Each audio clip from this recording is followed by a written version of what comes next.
Je m'appelle Xavier Ving, je suis en mission ici au niveau de la Fondation Panzi pour Aviation sans frontières. Nous collaborons avec la Fondation et l'hôpital de Panzi depuis 2018 dans le transport international de médicaments, de matériel médical. Et depuis 2020, nous appuyons Panzi dans le transport des équipes médicales jusque dans les zones reculées pour aller porter secours aux victimes de viols utilisés comme armes de guerre. Et aujourd'hui, j'ai l'honneur de rencontrer une ambassadrice de ces survivantes, c'est-à-dire les victimes, une fois qu'elles sont soignées au niveau de l'hôpital de Panzi, au niveau de ce programme holistique, au niveau médical, au niveau psychologique, au niveau juridique, social, on les appelle des survivantes. Et ces survivantes ont une ambassadrice, et cette ambassadrice, j'ai l'honneur de la rencontrer aujourd'hui. Elle s'appelle Tatiana. Et donc voilà, je vais donner la parole à Tatiana. Bonjour Tatiana. Bonjour Xavier. C'est un honneur de vous rencontrer, donc je vais vous demander de me raconter un peu votre histoire et ce que vous faites. Je suis Tatiana Moukanire. Je suis aujourd'hui coordinatrice nationale du mouvement de survivants de violences sexuelles en République démocratique du Congo. Depuis 2004, je connais les violences sexuelles en temps de conflit. C'était pendant l'insurrection de Mutebousi dans la ville de Bukavu. Ça n'a pas été facile pour moi. Pour surmonter, je puis avoir l'aide et le soutien du docteur Denis Mukwege, prix Nobel de la paix, à qui j'ai toujours dit merci parce qu'il m'a redonné la vie, il m'a donné le courage de continuer à revivre.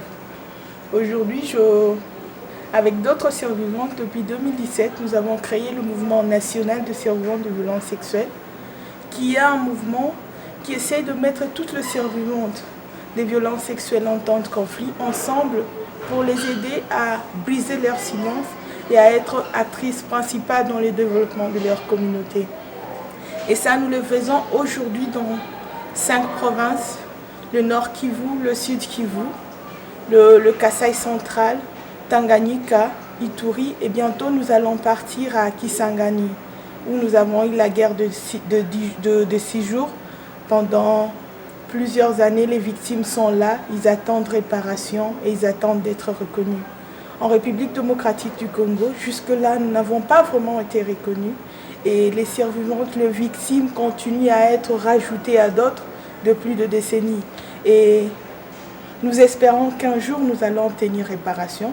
Nous espérons qu'un jour, les gens vont reconnaître le tort qui nous a été causé.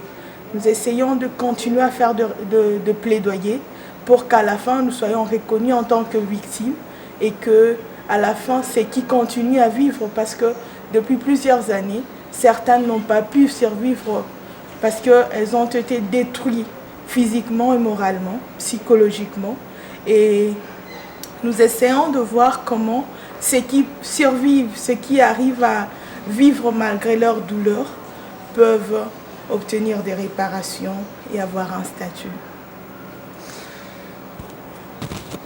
Un immense merci Tatiana, et vraiment je suis au nom d'Aviation sans frontières extrêmement admiratif par rapport à votre combat et j'espère que vous allez réussir à briser le silence, réussir à obtenir réparation. Mais quand vous dites obtenir réparation, quelles sont vos attentes en fait?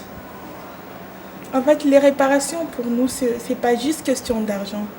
Les réparations pour nous, c'est question d'honneur. Il faudrait que l'on reconnaisse le tort qui nous a été causé. Nous n'avons pas été détruits économiquement seulement. Nous avons été détruits dans notre nous.